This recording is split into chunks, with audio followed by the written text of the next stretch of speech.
ओम नमो भगवते वासुदेवाय।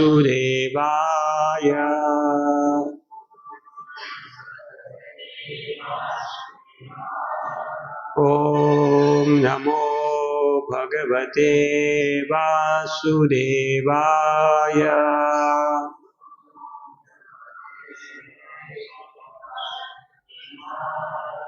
ओम नमो भगवते वासुदेवाय।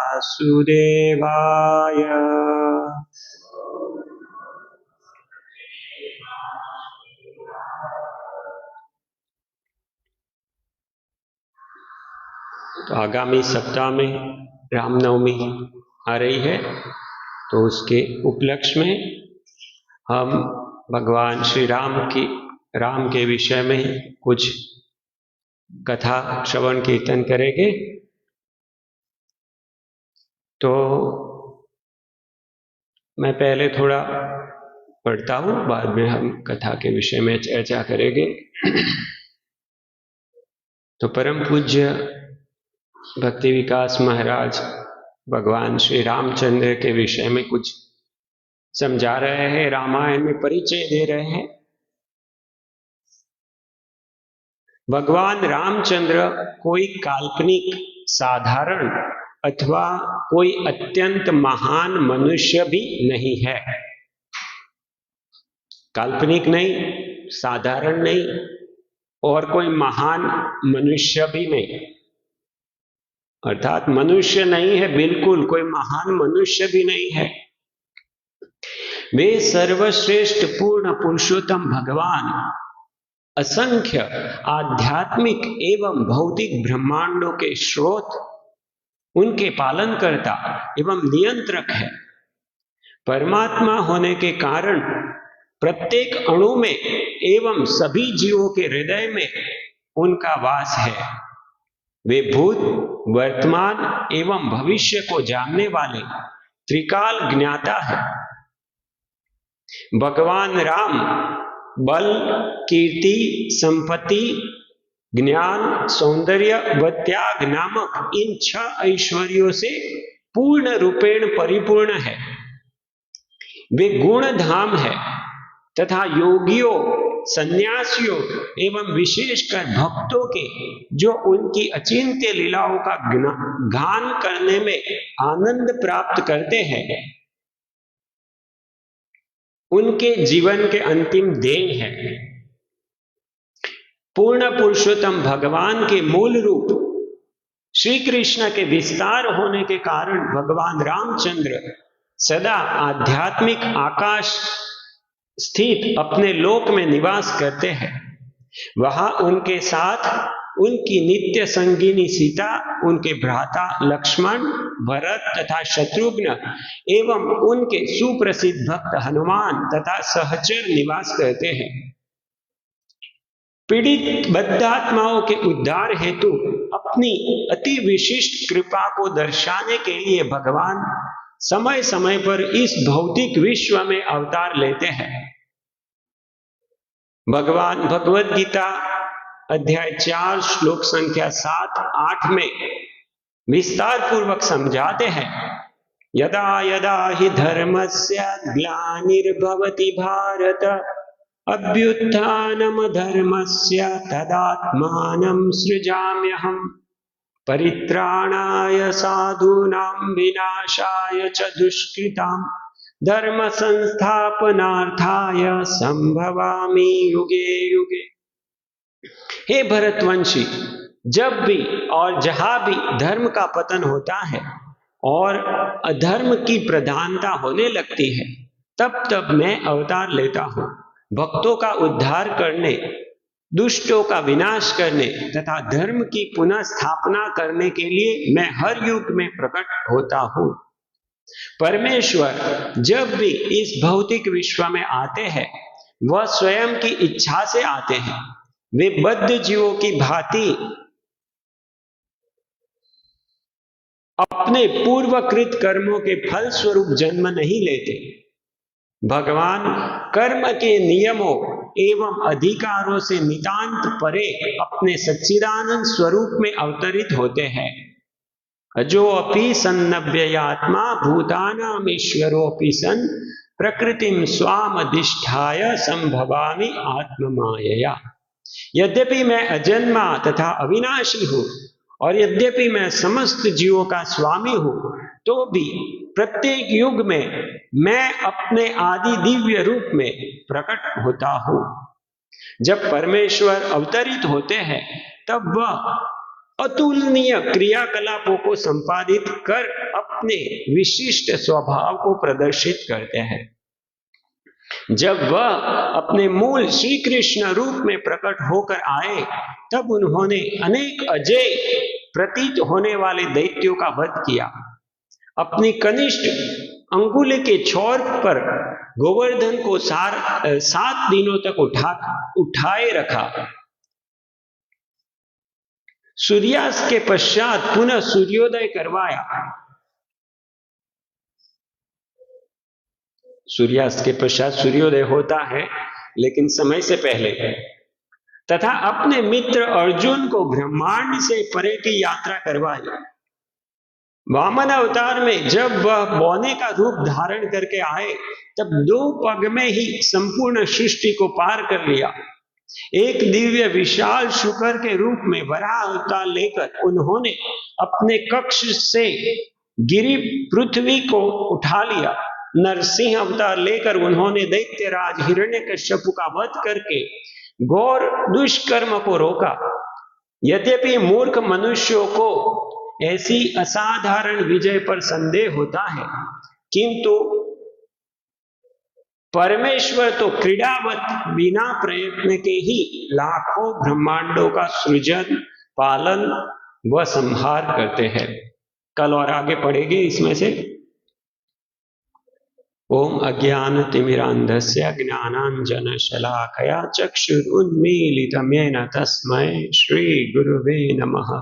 श्री चैतन्य मनोभीष्टं स्थापितं येन भूतले स्वयं रूप कदा मह्यं ददाति स्वपदान्तिकं। वन्देऽहं श्रीगुरो श्रीयुतपदकमलं श्रीगुरून् वैष्णवांश्च श्रीरूपं साग्रजातं सहगण रघुनाथान्वितं तं सजीवं साद्वैतं सावधूतं परिजन सहितं कृष्ण चैतन्य देवं श्री राधा कृष्ण पादान् सहगण ललिता श्री विशाखान्वितांश्च। जय श्री कृष्ण चैतन्य प्रभु नित्यानंद श्री अद्वैत गदाधर शिवासादि गौर भक्त वृंद। हरे कृष्णा कृष्णा कृष्णा हरे हरे, हरे राम राम राम हरे हरे।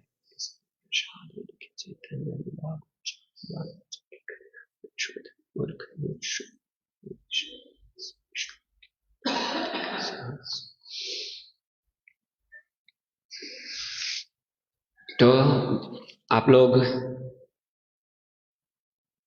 आज राम कथा हम सब श्रवण कीर्तन करने के लिए बैठे हैं।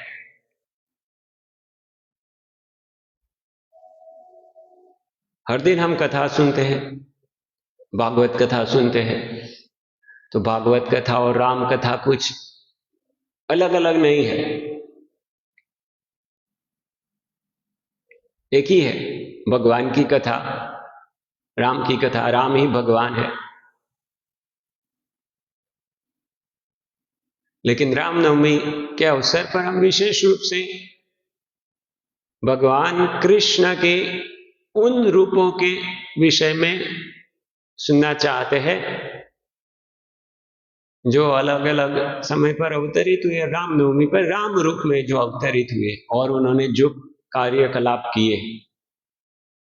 तो वो भगवान कृष्ण के ही कार्यकलाप है, लेकिन राम रूप में उन्होंने किया है।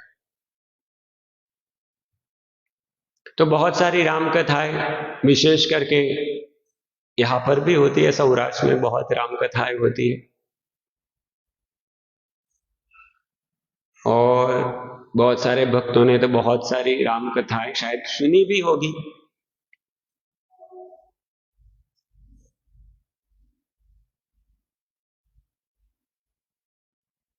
तो पहले हमको आगे जाएंगे, राम कथा हम श्रवण करेंगे, लेकिन उसके पहले हम स्पष्ट होने चाहिए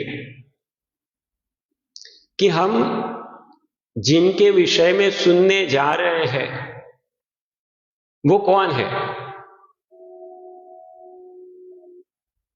उनका नाम क्या है? भगवान श्री रामचंद्र। और भगवान श्री रामचंद्र कौन है वो हमको स्पष्ट होना चाहिए, अन्यथा हमारी राम कथा का फल नहीं मिलेगा। और अगर बड़ी भ्रांत धारणा है हमारी भगवान राम के विषय में तो विपरीत फल भी मिल सकता है। ऐसा फल भी मिल सकता है कि हमको नरक प्राप्त हो। राम कथा सुनने से नरक प्राप्ति, ऐसा भी हो सकता है अगर हम नहीं जानते कि भगवान श्री रामचंद्र कौन है। अगर हमारी भ्रांत धारणा है इस विषय में तो राम कथा सुनकर के भी हम नरक जा सकते हैं। तो इसलिए राम कथा सुनने से पहले हमको स्पष्ट होना चाहिए कि भगवान श्री राम कौन है। कई बार कई लोग होते हैं वो सोचते हैं, जैसे एक व्यक्ति बोले आशाराम और राम दोनों एक समान है, बड़े साधु है, बड़ी कथाएं हैं, उनके बहुत सारे फॉलोअर हैं, अपने आप को कृष्ण भक्त कहते हैं। लेकिन किसी ने उनको प्रश्न पूछ लिया कि मेरे गुरु आशाराम जी है और वो अभी जेल में है, मैं क्या करूं? तो उन्होंने कह दिया कि आप शोक क्यों करते हो, वो तुम्हारे गुरु सही है, तुम निष्ठा से उनकी सेवा करो और वही राम है, वही मेरे राम है, तुम्हारे आसाराम ही मेरे राम है। तो ऐसी भ्रांत धारणा के साथ अगर कोई व्यक्ति सुनता है कि देखिए, पहली बात तो है एक व्यक्ति है जो साबित हो चुका है कि वो ढोंगी है।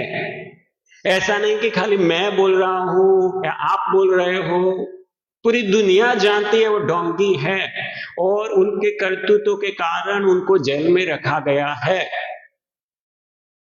और अभी दूसरा कोई साधु है वो कह रहा है कि ये जो जेल में है वो ही राम है। तो बड़ी भ्रांत धारणा है। उसमें कितनी भ्रांत धारणा है? एक तो पहले वो समझ नहीं पा रहे हैं कि सही कौन है, गलत कौन है, सच्चा साधु कौन है, ढोंगी साधु कौन है, वो ही नहीं समझ पा रहे हैं। और दूसरी भ्रांत धारणा ये है कि वो समझ रहे हैं कि वो जेल में होते हुए भी सही गुरु है। और फिर आगे क्या समझ रहे हैं कि गुरु ही भगवान है।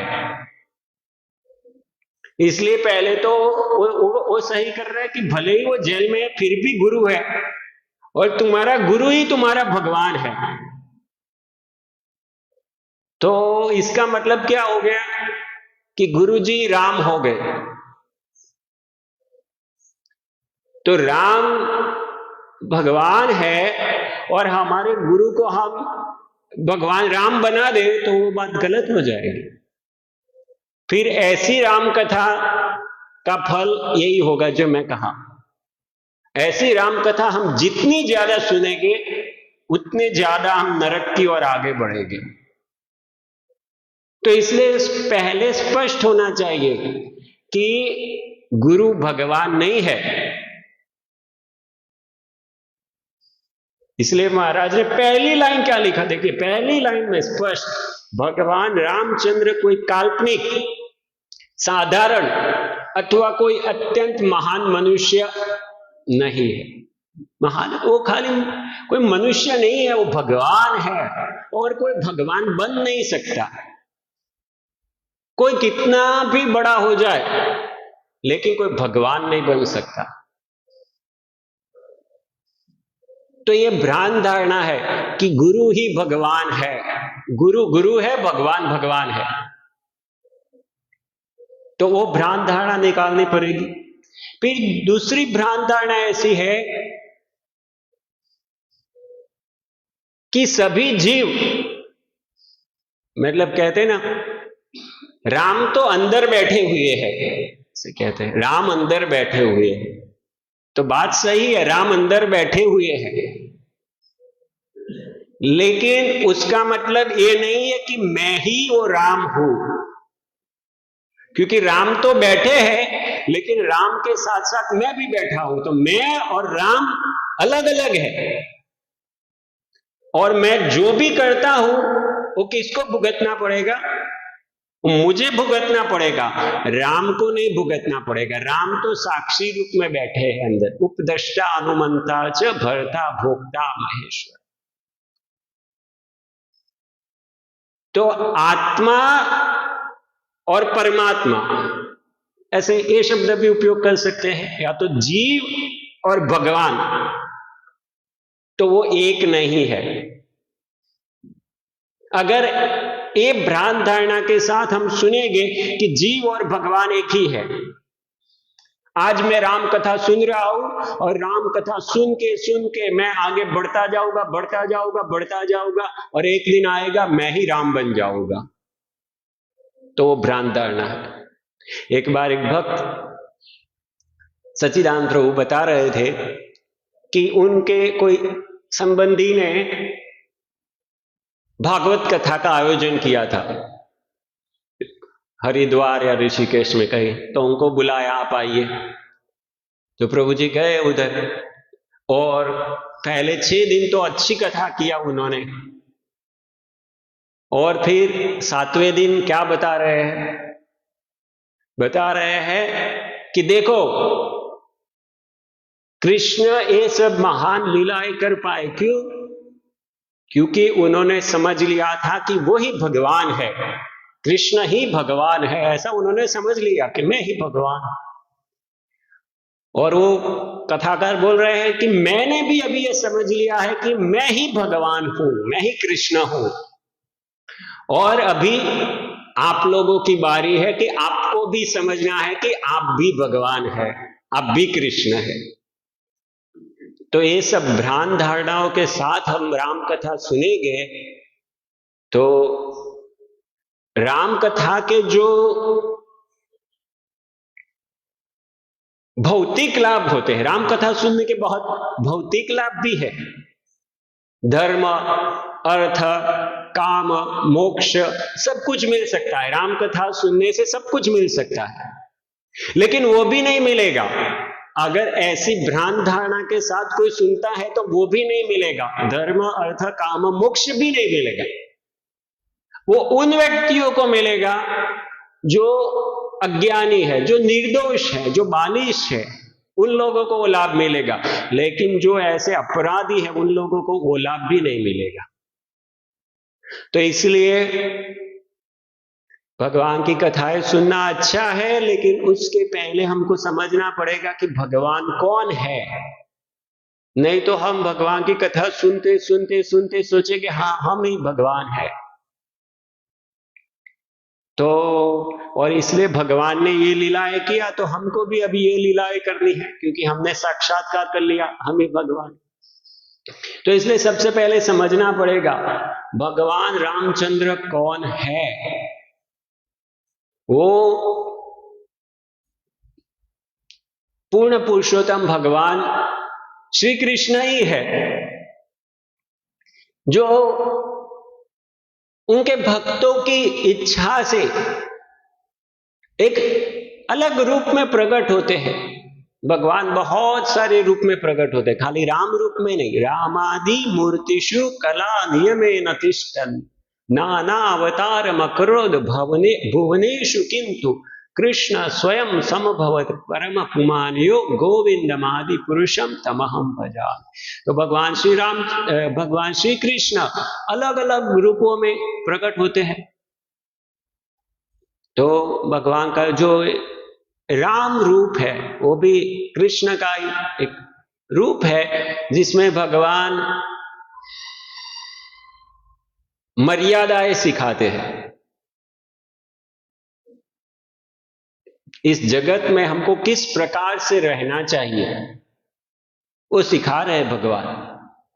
इसलिए कभी कभी उनको मर्यादा पुरुषोत्तम भी कहते हैं। भगवान ने सब नियम सिखाए, ऐसा करना चाहिए, ऐसा नहीं करना चाहिए, धर्म पालन सब सिखाया भगवान ने।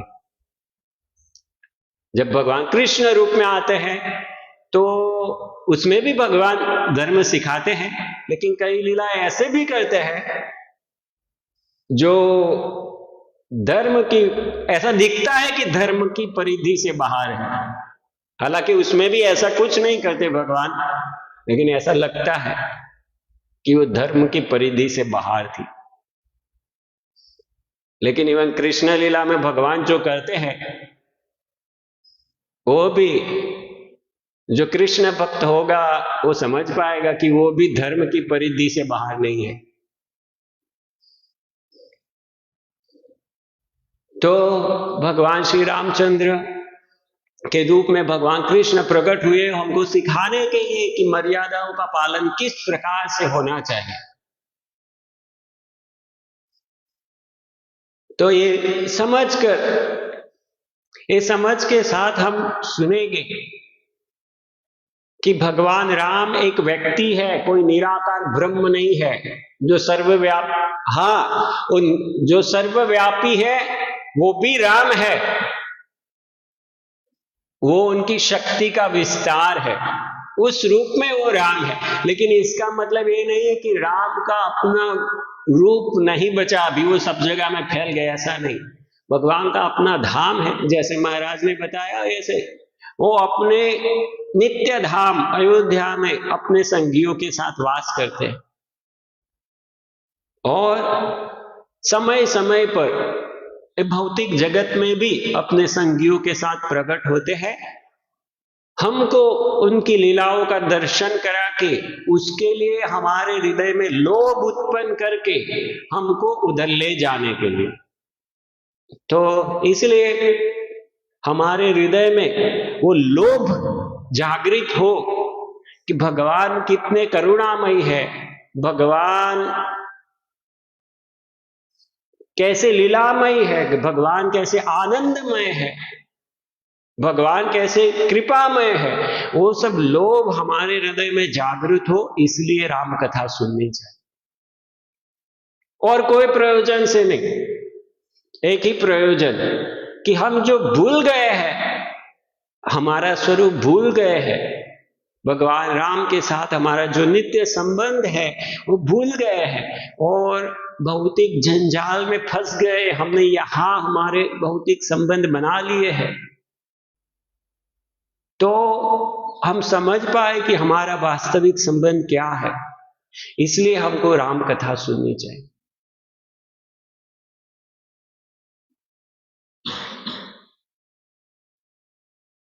तो राम कथा किन से सुने?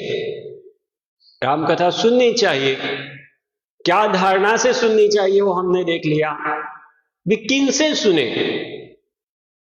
तो जिनकी ये सब धारणाएं जो हमने चर्चा किया वो स्पष्ट हो, उनसे सुनना चाहिए। पहली कंडीशन, वो भगवान राम को भगवान के रूप में स्वीकार करता होना चाहिए और उनको शरणागत होना चाहिए, उनकी सेवा में लगना चाहिए। तो ऐसे व्यक्ति से हमको सुनना चाहिए, वो जो भगवान राम की कथा में जो बोल रहा है वो उनके जीवन में प्रदर्शित होना चाहिए। भगवान राम की कथा में मैं बड़ी बात करूंगा कि हनुमान जी इतने शरणागत भाव से भगवान राम की सेवा किया, लक्ष्मण जी इतने शरणागत भाव से भगवान राम की सेवा किया। तो ये सब कथाएं मैं बोलूंगा, लेकिन मेरे जीवन में मैं कोई भी 1% भी शरणागति नहीं लाता भगवान के प्रति। मैं शरणागत नहीं हूं, मेरा अपना धारणा है कैसे जीवन जीना है, तो फिर ऐसे व्यक्ति से कथा सुनने का लाभ नहीं। जो बोल रहा है वो पालन भी करता होना चाहिए, वो स्वेच्छाचारी नहीं होना चाहिए।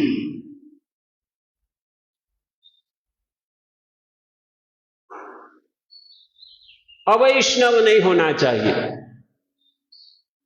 वो वैष्णव होना चाहिए। वैष्णव अर्थात भगवान राम का भक्त होना चाहिए।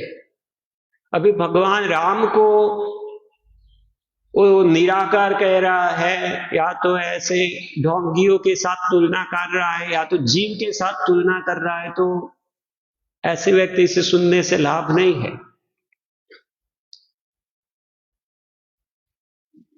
आचार्य कहते हैं अवैष्णवोन्मुखोद गीर्णम पूतम हरि कथामृतम श्रवणम नैव कर्तव्यम सर्पोचिष्ट पयो यथा।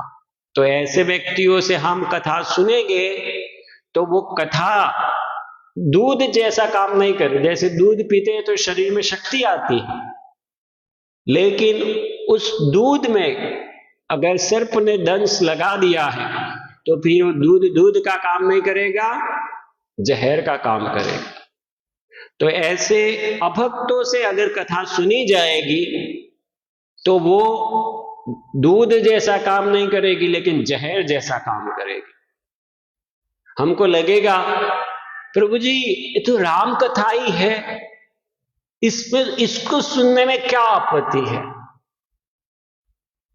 इसको सुनने से क्या होगा, वो हृदय में थोड़ी सी भी हो जो राम भक्ति जन्म लेने जा रही है। जैसे हम पौधा लगाते हैं, कोई पौधा लगाते, आज बीज लगाया तो बीज लगाते तो ऐसे थोड़ा अंकुरित होता है।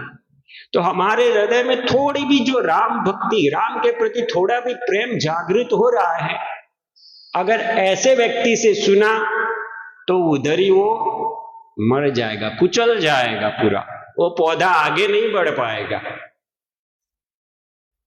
तो इसलिए चैतन्य चैतामृत में कहते हैं कि ये जो भक्ति बीज मिला है उसको वपन करना चाहिए, उसको बोना चाहिए, और फिर श्रवण कीर्तन रूपी जल डालना चाहिए, जिससे कि वो आगे बढ़ेगा। लेकिन उसको बाड़ लगानी चाहिए, फेंसिंग। कोई भी पौधा बढ़ता है तो फेंसिंग लगाते हैं ना, उसको बाड़ करते हैं ना, नहीं तो बकरियां के खा जाती है। तो ये बकरियां कौन है, ऐसे मायावादी, ये अभक्त है, वो सब बकरियां है। तो और बाढ़ क्या है, भक्तों का संग। भक्तों के संग में भगवान की कथा सुननी चाहिए। कपिल भगवान क्या कहते हैं, सताम प्रसंगात मम वीर्य संविदो। भगवान की कथा है, भगवान ने जो कार्यकलाप किए वो सताम प्रसंगात भक्तों के संग में सुनने चाहिए। अगर अभक्तों से सुने तो उसका लाभ नहीं होने वाला। ये आपको लगेगा प्रभु जी इतना क्यों कह रहे हैं, इसके ऊपर इतना क्यों बल दे रहे हैं। मैं इसीलिए बल दे रहा हूं क्योंकि मैं देख रहा हूं कि कई लोग जो शिल प्रभुपाद की शरण में आ गए हैं, उनको ये वास्तविक ज्ञान हो चुका है कि वास्तविकता क्या है। बाद में भी ऐसे लोगों से आसक्त हो जाते हैं जिनको बेसिक संबंध ज्ञान भी नहीं है, खाली जो अज्ञानी लोग हैं उनके बीच वो लोकप्रिय हो गए हैं। या तो उनकी वाणी में मधुरता है, या तो कुछ चमत्कारी है, और इसलिए ऐसे शील प्रभुपाद की शरण प्राप्त हुए व्यक्ति भी वो छोड़ के इस तरफ आकर्षित हो जाते हैं। तो ऐसे कई लोग ऐसे देखे जाते, कई है। तो इसलिए मैं बोल रहा हूं सावधान रहिए। ऐसा लग सकता है कि ये भी राम कथा है, कृष्ण कथा है, भागवत कथा है। नहीं, वो भागवत कथा नहीं है, वो जहर मिक्स है उसमें। नष्ट हो जाएंगे हम, हमारी भक्ति रुक जाएगी। आपको लगेगा हमारी भक्ति तो चल ही रही है प्रभु जी, कितने सालों से चल रही है, लेकिन वो तो भजन करो, साधन करो, मरते जान ले हो, मरने के बाद पता चलेगा कि हमारी भक्ति लता कहां पहुंची। तो इसलिए सावधान हो जाइए। हमको किससे सुनना है? ऐसी लुभावनी वाणी से आकर्षित मत होइए, मधुर वाणी से आकर्षित मत होइए। ऐसे लोग कि सब कुछ सही है, ऐसे लोगों से आकर्षित नहीं होइए। अगर सब कुछ सही है तो उन लोगों को प्रश्न पूछना चाहिए कि सब कुछ सही है तो फिर आप क्यों बोल रहे हो? क्योंकि सब कोई जो कुछ कर रहा है सब सही है, तो फिर आपको बोलने की आवश्यकता क्या है? आप बोलना बंद कर दीजिए। तो सब कुछ सही नहीं है, सब कुछ समान नहीं है, सबका तारतम्य है और उसको हमको समझना चाहिए। तो हमको ये मनुष्य जीवन मिलने पर राम कथा सुननी चाहिए, उसके लिए समय निकालना चाहिए। अन्यथा हम पशु समान है, पशु सुनने के लिए नहीं आते, राम कथा सुनने के लिए जाते हैं, पशु नहीं जाते। तो मनुष्य सुनता है, लेकिन किनसे सुने, क्या हेतु से सुने, किस समझ से सुने, वो सब स्पष्ट होना चाहिए। अन्यथा विपरीत फल आएगा, विपरीत फल।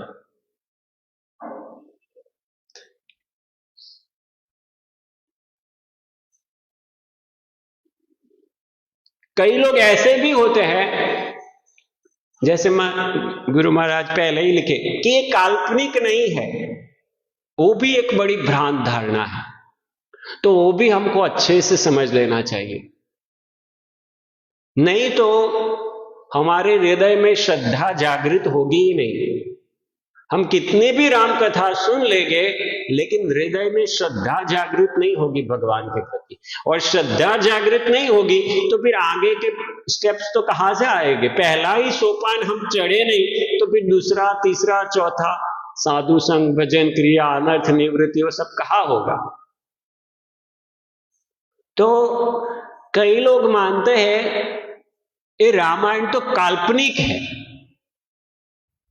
मतलब स्टोरी बना दी गई है लोगों को नैतिक सिद्धांत सिखाने के लिए। सही बात लग रही है ना? नहीं लग रही? कि लोगों में नैतिकता बनी रहे, इसलिए ये सब बताया गया। वास्तव में ऐसा कुछ हुआ नहीं है। और फिर वो लोग अंदर से बातें ऐसी निकालते, देखो इधर ये बताया, इधर ये बताया, इधर ये बताया। ये तो परफेक्टली जैसे कोई फिल्म होती है और फिल्म में कैसे स्टोरी राइट की जाती है और वास्तविक लगती है, ऐसे सोच समझकर एक कथा लिखी गई है। जैसे छोटे बच्चे को कथा बताते हैं ना, कुछ अच्छी शिक्षा देने के लिए, ऐसे ये भी कथा बनाई गई है लोगों को अच्छी शिक्षा देने के लिए। लेकिन ऐसी घटना वास्तव में हुई नहीं। ये पूरा शास्त्र इसलिए है लोग नैतिक बने रहे, ऐसा कहते हैं। ऐसी एक दलील है कि ये काल्पनिक है, ऐसी वास्तव में कोई घटना नहीं घटी। तो क्या जवाब देंगे अगर कोई हमको कहे ऐसा कि ये तो सब काल्पनिक है? तो क्या जवाब देंगे हम? सोचिए, आपके सामने ये आर्ग्यूमेंट आने वाली है, कल उठ के आपको कोई बोलने वाला है। आप जब रामायण लेके बांटने जाएंगे तो कल कोई बोलेगा ये तो सब काल्पनिक है, आप तो बनाई काढ़ेलू है, कालनो बधाने धन चोरवा माटे साधु लोगों बनाई काढ़ेली वार्ताओं है। और उसका कारण क्या है? आधुनिक शिक्षण प्रथा। जो आधुनिक शिक्षण दिया जाता है वो लोगों को नास्तिक बनाया जाता है और वो ही प्रहार कर रहा है इसके ऊपर। ये सब काल्पनिक है, मैथोलॉजी काल्पनिक है। कौन देखा आत्मा को? कौन देखा? देखा आप में से किसी ने देखा आत्मा को? तो आप बड़ी बड़ी बात करते हैं भगवान रामचंद्र और हनुमान जी और पर्वत उठा के वो हिमालय से लंका तक गए और लंका से वापस गए और इतना उड़ रहे हैं, ऐसा थोड़ी होता है। तो क्या जवाब देंगे?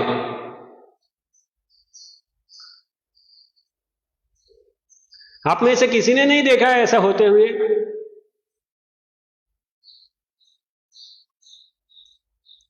हमने नहीं देखा, लेकिन हमारी एक आध पीढ़ी आगे तो देखा होगा किसी ने। नहीं देखा? देखा है। द्वारकाधीश द्वारका छोड़ के डाकोर चले गए कितने साल पहले? हाँ, 200 साल। तो एक आध पीढ़ी पहले ही। ऐसा नहीं कि खाली पुस्तकों में लिखा हुआ है, वो घटना हमारे पूर्वजों के सामने हुई है। तो द्वारकाधीश चले गए उधर, हुआ कि नहीं? तो अगर ये सब कल्पनाएं होती तो कैसे चले गए होते हो? क्या वो भी कल्पना थी? वो भी किसी को रात में ऐसा सपना आया और कथा लिख दिया, ऐसा है? वास्तविकता है ना वो तो। और ऐसे एक नहीं, कितनी कथाएं हैं, कितनी बार लोग परीक्षा करना चाहते हैं। ये अंग्रेज लोग हैं, वो लोग नहीं मानते थे कि ये भगवान के विग्रह है, वो साक्षात भगवान होते हैं। तो उन्होंने एक घड़ी बनाई, जो घड़ी पावर से नहीं चलती थी। कैसे चलती थी? हाँ, आपका हृदय में जो धड़कन होती है, वो धड़कन से वो घड़ी चलती थी। तो फिर उन्होंने बोला, लो एक घड़ी पहनाओ आपके भगवान को, और एक घड़ी चलेगी तो हम मानेंगे कि भगवान है। और वो घड़ी भगवान को पहनाई और घड़ी चलने लगे। अभी भी वो घड़ी पहनाते हैं भगवान को। कहां पर पहनाते हैं? हाँ, ये मंदिर का नाम क्या है? हमारे मंदिर का नाम क्या है यहां पर? श्री श्री राधा गोपीनाथ मंदिर। तो ऐसे ही दूसरा मंदिर है श्री श्री राधा गोपीनाथ। कहां पर है? हाँ, लेकिन भावनगर में तो घड़ी नहीं है, जयपुर में घड़ी है। आप जाएंगे तो अभी भी आप देखेंगे, कहीं पर भी राधा गोपीनाथ जी के दर्शन करेंगे तो उनके हाथ में घड़ी है। ऐसे तो बहुत परीक्षाएं किया लोगों ने, और भगवान सबने अनुभूति किया। ऐसा नहीं है कि अनुभूति से परे की वस्तु है। कितने भक्त हो गए। तुकाराम जी कुछ ऐसा नहीं कि सदियों पहले हो गए। तुकाराम जी अभी थोड़े सालों पहले हो गए, और उनके लिए भगवत धाम से विमान आया था। वो कथा ऐसा नहीं कि शास्त्रों में लिखी हुई है, अभी भी वो गांव है, अभी भी वो जगह है, और सब कुछ है अभी भी। तो भगवान का धाम है, उधर से विमान आता भी है, लोगों को लेके जाता भी है। और कभी कभी जो नास्तिक लोग हैं उनके लिए ऐसे भगवान दिखाते भी है, देखो भाई ऐसा होता भी है। हर टाइम ऐसा नहीं करते भगवान, लेकिन कभी कभी नास्तिकों को दिखाने के लिए ऐसा होता भी है। इसका मतलब ये नहीं कि बाकी समय नहीं आता। भगवान ने गारंटी दे दिया, अंत काले च मामेव स्मरन् मुक्त्वा कलेवरम य प्रयाति स मद्भाव नास्त्यत्र संशय। इसमें कोई संशय नहीं करो कि अगर अंत काल में हमने भगवान का स्मरण किया तो भगवान के पास जाएंगे। उसमें संशय मत करो, जाएंगे, 100% जाएंगे। जगन्नाथपुरी में जो लीलाएं हुई उसका तो पूरा हिसाब निकाल देंगे, पूरा भर जाएगा, पुस्तक भर जाएगा। और ऐसे बहुत सारे भक्त हैं, हर एक जगह में ऐसे बहुत सारे भक्त हैं जो अभी कुछ ही समय पहले हुए हैं और उनके साथ भगवान ने ऐसे आदान प्रदान किया है। तो ये खाली वार्ताएं नहीं है। जो भगवान श्री रामचंद्र के विषय में हम सुनते हैं, पंचवटी वो स्थान अभी भी है, चित्रकूट अभी भी वो स्थान है, जनकपुर अभी भी स्थान है, मिथिला सब कुछ अभी भी, दंडकारण्य सब कुछ ऐसे का ऐसा है। तो ये खाली कथाएं होती तो ऐसा सब एडजस्टमेंट नहीं होता। वो जगह अभी भी है जहां नासिका, किसका नासिक काटा था? शूर्पणखा का नाक काट दिया, वो जगह अभी भी है। उसका नाम हो गया नासिक, क्योंकि उसकी नासिका काटी थी उधर। तो ये खाली वार्ताएं नहीं है बच्चों को अच्छी शिक्षाएं देने के लिए, या तो कंप्यूटर पर काम करके करके बोर हो गए इसलिए थोड़ा मन बहला दे, इसलिए खाली ये काल्पनिक कथाएं नहीं है, ये वास्तविक घटनाएं हैं।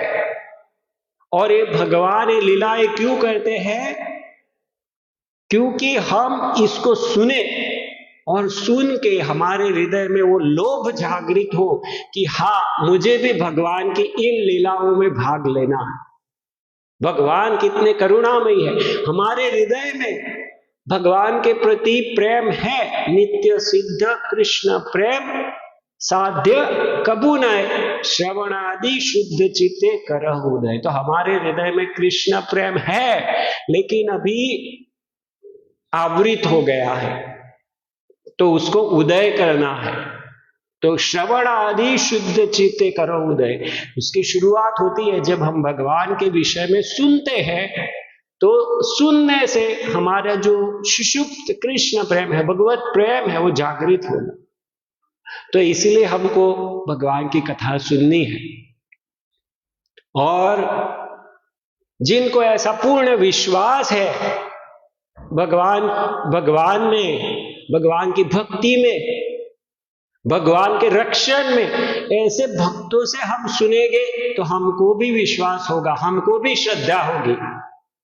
लेकिन नास्तिक लोगों से सुनेंगे तो हम भी नास्तिक बन जाएंगे, हमारी श्रद्धा ही नहीं बनेगी। नहीं सुनेंगे तो भी नास्तिक बन जाएंगे। हम भक्तों से नहीं सुनेंगे तो भी नास्तिक बन जाएंगे, क्योंकि भक्तों से नहीं सुनेंगे तो क्या करेंगे? अब भक्तों से सुनेंगे, अब सुनने वाले तो है ही। क्योंकि अभी माया देवी ने, जैसे हम कृष्ण भक्ति प्रचार करते हैं, ऐसे माया के भी एजेंट है, और उनके बहुत सारे एजेंटों को उनके हाथ में टूल दे दिया। अभी तो आप घर घर में प्रचार कर सकते, यूट्यूब पे बोल दिया तो ऐसे यूट्यूब पे बहुत सारे अनप शनप बोलने वाले लोग हैं जो कुछ भी बोलते रहते, कुछ भी बोलते रहते। मॉडर्न रामायण ऐसे करके प्रेजेंट करते, आधुनिक रामायण ऐसे कोई प्रस्तुति किया, कोई आधुनिक राम ऐसे करके प्रस्तुति किया, रामायण को पूरा तोड़ मरोड़ करके प्रस्तुत कर दिया। प्रभुपाद जी बताते हैं एक बीमारी है। क्या बीमारी है? डू समथिंग न्यू, कुछ नया करो, किच्छु नूतन करो, तो कुछ ना कुछ नया करो, एक बीमारी है। और इसलिए सब लोग ये रामायण सुन के बोर हो गए। कितनी बार पढ़ लिया रामायण, कितनी बार सुन लिया ये राम कथा, भी कुछ नया स्टाइल में करो राम कथा, कुछ नया बताओ। और इसलिए देखते सब नया नया करने में वो लोग इतने दूर चले जाते हैं, पूरा संदेश ही तोड़ मरोड़ कर देते हैं। अभी तो एनिमेशन मूवी आ गई, एनिमेशन में डाल दिया, और फिर तो उसमें कंपटीशन चलती है। एक ने राम भगवान को ऐसा बनाया, एक ने ऐसे बनाया, एक ने ऐसा बनाया, ऐसा बनाया, ऐसा बनाया, और जो ओरिजिनल रामायण उसको कचरा कर देते हैं पूरे। और लोगों को वो सुनना अच्छा लगता है, क्यों? क्योंकि उनके बच्चों को अच्छा लगता है, और बच्चों के साथ साथ वो भी सुनने जाते हैं, देखने जाते हैं, और फिर वो सब कचरा उनके दिमाग में भी चला जाता है। तो इसलिए हमको ऐसे TV, WhatsApp, YouTube channel, cinema, ये सब से नहीं सुनना चाहिए भगवान राम के विषय में, नहीं तो ये सब भ्रांत धारणाएं हमारे दिमाग में भी जाएगी, और एक बार गलत घुस गया तो उसको निकालते निकालते निकालते निकालते बहुत समय लगेगा, क्योंकि शंका का कोई समाधान नहीं है। एक बार संशय हो गया, उस संशय को काटना में बहुत समय लग जाता है। श्रद्धा स्थापित करना किसी में वो इतनी आसान बात नहीं है। श्रद्धा इतनी आसानी से स्थापित नहीं होती, उसके लिए पापड़ बेलने पड़ते हैं, कितनी सेवा होती है, कितना आदान प्रदान होता है, तभी जाके वो श्रद्धा बनती है। और उस श्रद्धा को हमने कुछ इधर उधर से कुछ सुन लिया, गए का वो सब एक कथा में आएगा। कौन थे ऐसे? रामायण में तो एक ही मंथरा थी, लेकिन अभी बहुत सारी मंथराएं हैं जो लोगों के हृदय में राम के प्रति जो श्रद्धा है उसको काटने का काम कर रही है। राम से लोगों को दूर लेके जा रही है मंथराएं। मंथरा कुबड़ी स्त्री के रूप में आई थी, ये मंथराएं कभी कभी पुरुष के रूप में भी आ जाती है, कभी कभी साधु के रूप में भी आ जाती है, तो सावधान रहना पड़ेगा, अन्यथा वो हमारा बहुत नुकसान कर सकते हैं। तो इसलिए आज की कथा शायद इतनी रुचिकर नहीं रही होगी आपको, लेकिन मैं चाहता था ऐसा ही हो, क्योंकि ये YouTube चैनल में डालेंगे राम कथा राम कथा राम कथा, सब लोग क्या कहते हैं, पहला भाग सुनते हैं, और मैं पहला भाग सुनने वाले को बता देना चाहता हूं कि इसमें भाई आपके लिए, आपके कानों की इंद्रिय तृप्ति के लिए कुछ नहीं है। लोग क्यों सुनते हैं? मजा आया, मजा आया। तुम्हारे मजा के लिए नहीं है ये कथा, ये कथा भगवान श्री राम की मजा के लिए है। तो इसलिए ऐसे लोगों को दूर करने के लिए ये कथा है कि आप सुनो, ये कथा में ये सुनना है। आगे जाके हम कथा भी सुनेंगे, लेकिन पहले ये सुनना जरूरी है। ये सुने बिना खाली कथा सुनेंगे तो गलत रास्ते में हम जा सकते हैं। तो बताइए, आप लोगों ने राम कथा सुनी है? कितने भक्तों ने पहले राम कथा सुनी हुई है? रामायण पढ़ी हुई है, तो राम कथा सुनी हुई हो, जो भी अच्छे से ऊपर सुनी कि नहीं सुनी? आधा आधा ही सुना, आधा पढ़ा तो पूरा ऊपर करो ना। तो बताइए मुझे, भगवान श्री राम की कथा कौन बताता है? कौन वर्णन करता है? हाँ, नहीं पता?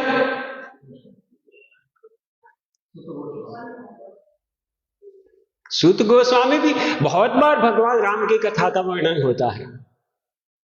आप जो पुराण होते हैं, पुराण के 10 विषय होते हैं, 10 विषय में से एक विषय है ईश कथा, अर्थात भगवान की कथा। तो आप पुराण पढ़े थे तो सभी पुराणों में कहीं ना कहीं भगवान राम की कथा तो मिलती ही जाएगी आपको।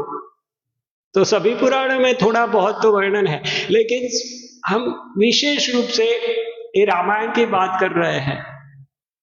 हम क्या कहते हैं इसको? वाल्मीकि कृत रामायण। तो रामायण के जो आदि कवि है वो कौन है? वाल्मीकि जी। और कोई भी रामायण जो आदि कवि वाल्मीकि जी ने जिस प्रकार से वर्णन किया है, उस प्रकार से जो वर्णन कर रही है वो सब रामायण सही है। दूसरी व्याख्या हो सकती है रामायण की, अलग अलग हो सकती है टीकाएं, लेकिन अगर वो आदि कवि वाल्मीकि जी की जो टीका, जो रचना है, उससे कुछ अलग ले जा रही है, तो वो सही रामायण नहीं है। इसलिए मूल रचनाकार आदि कवि वाल्मीकि जी हैं, जिन्होंने इसकी सबसे पहले रचना किया था। कैसे रचना किया? तो एक दिन वो अपने आश्रम में बैठे थे अपने शिष्यों के साथ, भगवत कथा, भगवत चर्चा, कृष्ण कथा चल रही थी। और उतने में उधर कौन पधारे? हाँ, नारद मुनि पधारे। तो जैसे ही नारद मुनि पधारे तो उन्होंने उनको स्थान दिया, उधर उच्च स्थान दिया, उनकी आज्ञा स्वागता किया। और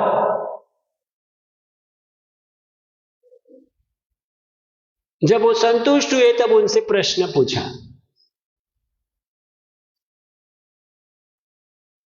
क्या प्रश्न पूछा?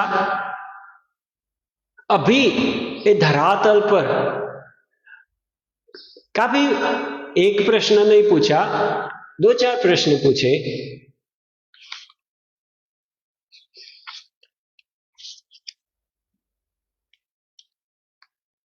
हे तत्वज्ञानियों में श्रेष्ठ, कृपया हमें बताएं कि वर्तमान समय में इस धरती पर ऐसे कौन है जो सभी ऐश्वर्यों के सागर है। देखिएगा प्रश्न में क्या क्या पूछा है। सभी ऐश्वर्यों के सागर है, सर्वाधिक सुसंस्कृत, विद्वान, शक्तिशाली, उच्च विचारों वाले, सत्यवादी एवं कृतज्ञ है। कौन है?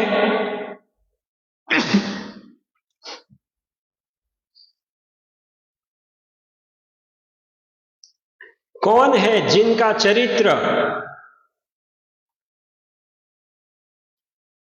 निर्दोष है और जो जीवधारियों के यथार्थ कल्याण में संलग्न है। कौन अतुलनीय रूप से मेधावी, मेधावी अर्थात बुद्धिशाली, सर्वाधिक सुंदर, जिसके समक्ष क्रोध एवं द्वेष प्रभावहीन है, तथापि जो क्रुद्ध होने पर बड़े से बड़े देवताओं को भी भयभीत कर देते हैं। तीनों लोकों में प्रत्येक व्यक्ति की सुरक्षा करने वाले पराक्रमी कौन है? किसे भाग्य की देवी ने सभी आशीर्वाद दिए हैं। हे मुनिवर, कृपया मेरे प्रश्नों का समाधान पूर्ण रूप से करें। तो जो साधुगण होते हैं वो हमेशा पूछते रहते हैं। चैतन्य महाप्रभु की लीलाओं में भी एक बार आता है,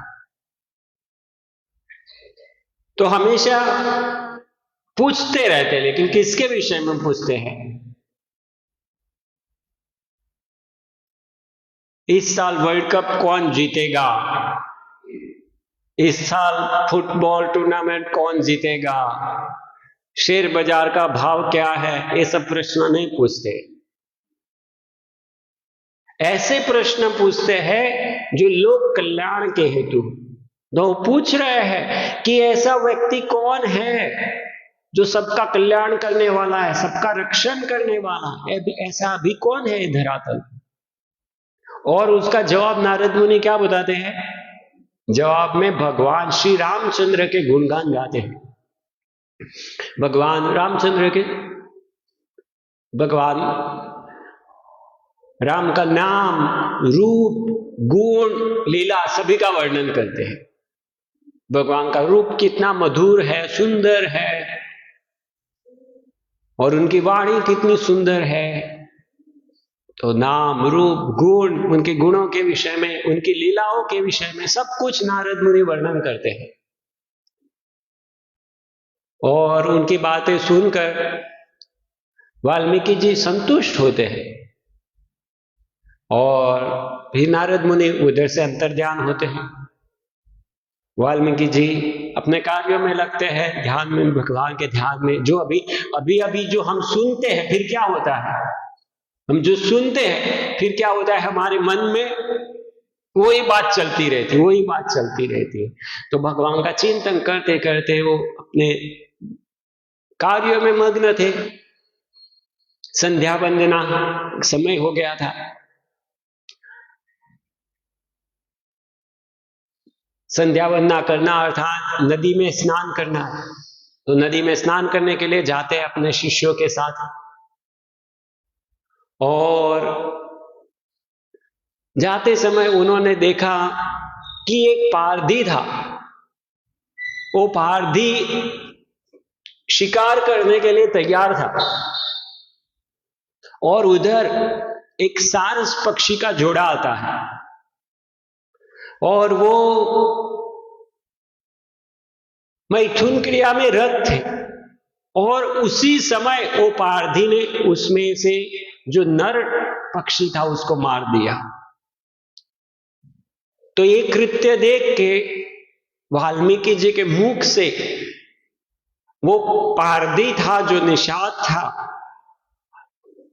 उसको उद्बोधित करते हुए कि हाय हाय ये कैसा है, ऐसा बोलते हुए एक श्लोक निकल आया जो श्राप जैसा था वो पारधी के लिए।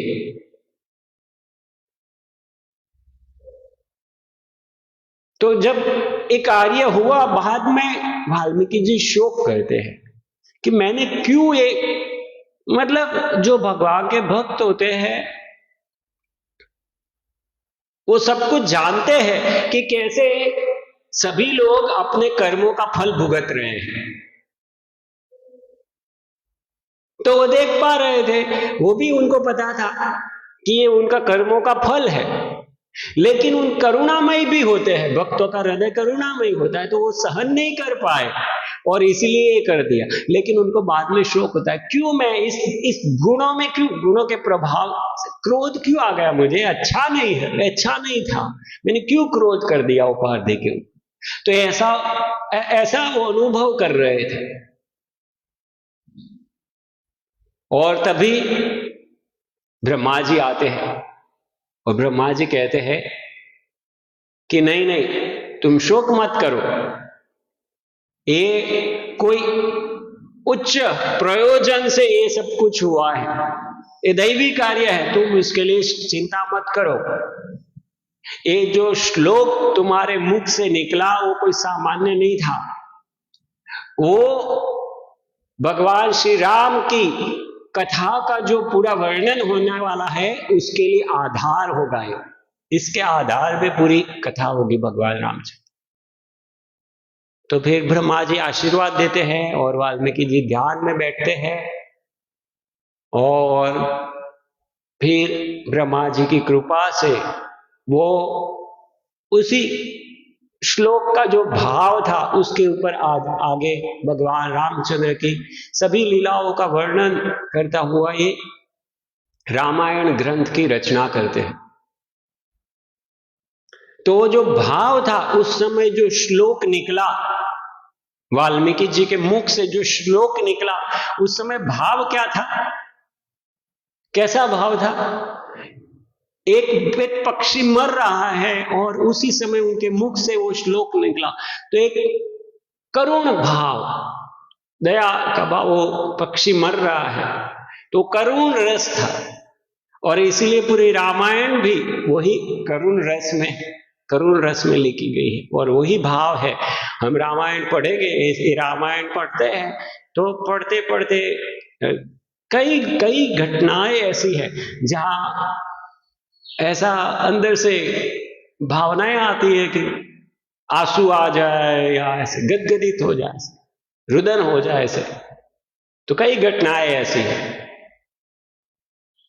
तो पूरा करुण रस में वर्णन किया वाल्मीकि जी ने 24,000 श्लोकों में पूरा रामायण, भगवान रामचंद्र की लीलाओं का वर्णन किया। और फिर लीलाओं का वर्णन तो हो गया, रचना तो हो गई, लेकिन फिर इसका प्रचार कैसे होगा? तो क्या किया वाल्मीकि जी ने, किसको, ये जब ऐसा सोच ही रहे थे उतने में लवकुश उधर आ गए। तो लवकुश उनके आश्रम में क्यों थे? क्योंकि मैया सीता उधर थी, अर्थात वहां तक रामायण हो चुकी थी, घटित हो चुकी थी। मैया सीता उनके आश्रम में आई, वहां तक की रामायण हो चुकी थी जो वाल्मीकि जी स्वयं नहीं मौजूद थे, लेकिन दैवी कृपा से, ब्रह्मा जी की कृपा से सब कुछ उनको प्रकट हुआ, उन्होंने उसकी रचना किया और अभी लव कुश को सिखा रहे हैं। और उनको वो भी प्रकट हो गया कि इसके बाद में क्या होने वाला है, तो इसलिए उन्होंने वो भी वर्णन कर दिया उसमें। तो लव कुश को पूरी कथा, सब कथा सुनाते हैं, सब सिखा देते हैं और फिर उनको आदेश देते हैं कि आप जाओ, नगर नगर में जाओ, गांव गांव में जाओ और सब जगह में जाके ये भगवान राम की कथा का गान करो। ये भगवान राम की जो कथा है वो ही सर्व मंगलमय है, सबका कल्याण इसी से होने वाला है। जहां भगवान की कथा होती है वो सब कल्याणमय हो जाता है। आप कृष्ण पुस्तक पढ़ेंगे तो प्रभुपाद जी वर्णन करते हैं, जहां पुतना आती है, पुतना वध की जो लीला है उसमें पुतना आती है, तो उधर खेचरी, पुतना खेचरी है और डायन क्या होती है वो सब समझाते हैं प्रभुपाद जी। प्रभुपाद जी बताते हैं कि जहां भगवान की कथा लीला होती है तो उधर इन लोगों का प्रभाव काम करता नहीं है, इसलिए पुतना आई है, लेकिन पुतना से कुछ बात बनने वाली नहीं है, क्योंकि इधर तो स्वयं कृष्ण उपस्थित है। तो जहां भगवान की कथा होती है उधर एक अशुभ कुछ भी नहीं बचता। जैसे हम कल श्लोक चर्चा कर रहे थे, इदम ते तु गुह्यतमं प्रवक्ष्यामि अनसूयवे यज् ज्ञात्वा मोक्ष से अशुभात्। तो भगवान भगवत गीता में 9वें अध्याय में कहते हैं कि तुम इसको सुनो, मैं तुमको एक ज्ञान दूंगा, गुह्य ज्ञान दूंगा, और इससे तुम सब अशुभ चीजों से मुक्त हो जाओगे। तो खाली ये कथा, ये भगवान की लीला है, वो भगवान ने क्या किया वो कथाएं हैं, और भगवत गीता भगवान जो कहते हैं वो कथा है। तो खाली राम कथा और कृष्ण कथा ऐसा नहीं, गीता कथा, गीता भी कथा है, गीता सुनना भी कथा है, और उससे भी वही फल प्राप्ति होती है। तो भगवान की कथा वार्ता जहां पर भी होता है वहां अशुभ नहीं होता है कुछ। तो इसलिए वो कहे कि आप सर्व नगर और ग्राम में जाओ और इसको गाओ, लेकिन सबसे पहले कहा जाओ, अयोध्या जाओ। क्यों उधर जाओ? उधर क्या चल रहा था अयोध्या में? अयोध्या में कुछ विशेष कार्य चल रहा था। भगवान रामचंद्र एक यज्ञ कर रहे थे, अश्वमेध यज्ञ कर रहे थे। तो बोले आप उधर जाओ, उधर बहुत सारे ऋषि मुनि और ये सब आए हैं, तो कोई बड़ा प्रोग्राम होता है तो हम भी उधर चले जाते ना भाई, उधर टेबल लगाएंगे, उधर टेबल लगाएंगे तो अच्छा प्रचार होगा। तो ऐसा उनको बोला आप उधर चले जाओ, उधर जाओ पहले। तो उधर जाते हैं, उधर वो कथा करते हैं और भगवान रामचंद्र इनको सुनते हैं, फिर बुलाते हैं, उनको बिठाते हैं। तो यज्ञ में जहां जहां बीच में समय शेष होता, बाकी समय बचता है, तो उधर भगवान रामचंद्र सुनते हैं, सब ऋषि मुनि भी बैठते हैं। भगवान रामचंद्र उनके भाइयों को भी बुलाते हैं, अरे आओ सब लोग देखो कितनी बढ़िया कथा है। तो भगवान पूरी कथा सुनते हैं और पहले से वाल्मीकि जी ने सिखाया हुआ था लव कुश को कि आप उधर जाओगे तो आपको दान दक्षिणा देंगे, सोना मोहर सुवर्ण मुद्राएं देंगे। तो आपको दान दक्षिणा दे, तब आपको क्या बोलना है कि हम तो फल और शाक कंदमूल पे आश्रित रहने वाले लोग हैं, हमको ये सुवर्ण मुद्राओं से क्या मतलब। और फिर आपको पूछेंगे कि ये रामायण किसकी रचना है, तो उनका नाम देना है। तो वैसा ही हुआ और उनको बताया था एक साथ में 20 सर्ग पढ़ना है, ज्यादा नहीं, एक साथ में 20 सर्ग बोलना है। तो 20 सर्ग सुन लिए भगवान रामचंद्र ने। बाद में वो लोग रुक गए, भगवान को बहुत अच्छा लगा।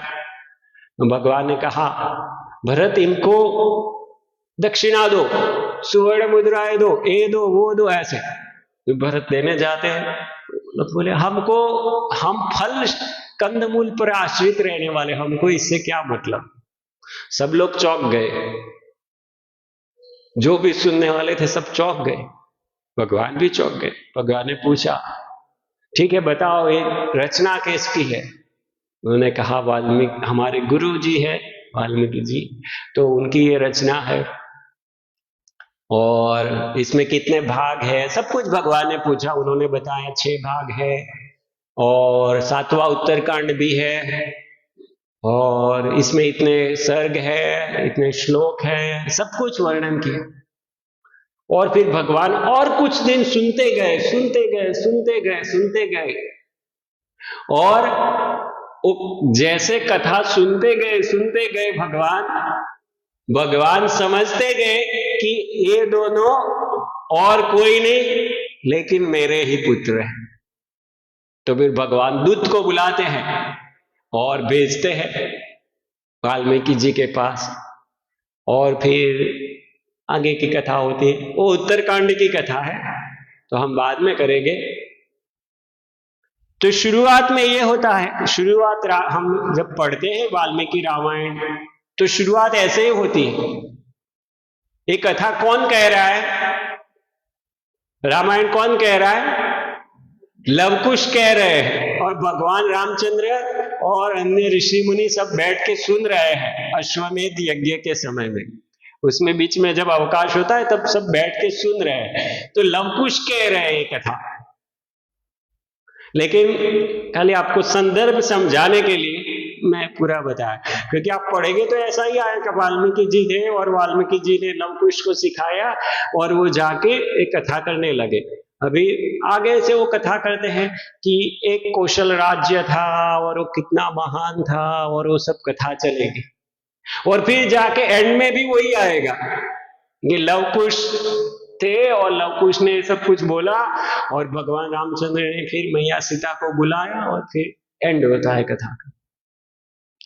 तो आगे और पीछे दोनों जोड़ के पता चलता है कौन कथा किया, कब किया, और हम जो पढ़ रहे वो वार्तालाप क्या है, कौन बोल रहा है, कौन सुन रहा है।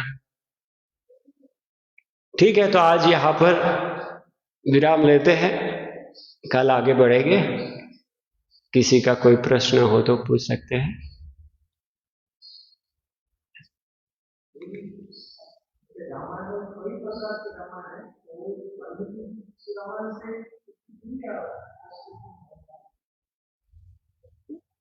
इसलिए मैंने कहा कि जो रामायण वाल्मीकि जी की रामायण का जो निचोड़ है, सार है, वही दिशा में है, वो सब सही रामायण है। और जो उस दिशा में नहीं, सब सही नहीं है, क्योंकि प्रांतीय भाषाओं में बहुत सारी रामायण प्रकाशित हुई है। अभी हमको पता नहीं है कि कौन सी रामायण कहां पर क्या, हम सब कहां पढ़ने जाएंगे। तो इसलिए ये जवाब है उसका कि जो भी रामायण वाल्मीकि रामायण की दिशा में है वो सही है, बाकी सब गलत है। हरे कृष्णा। भगवान श्री रामचंद्र की जय। आदि कवि श्री वाल्मीकि जी की जय। शिल प्रभुपाद की जय। गौर प्रेमानंद।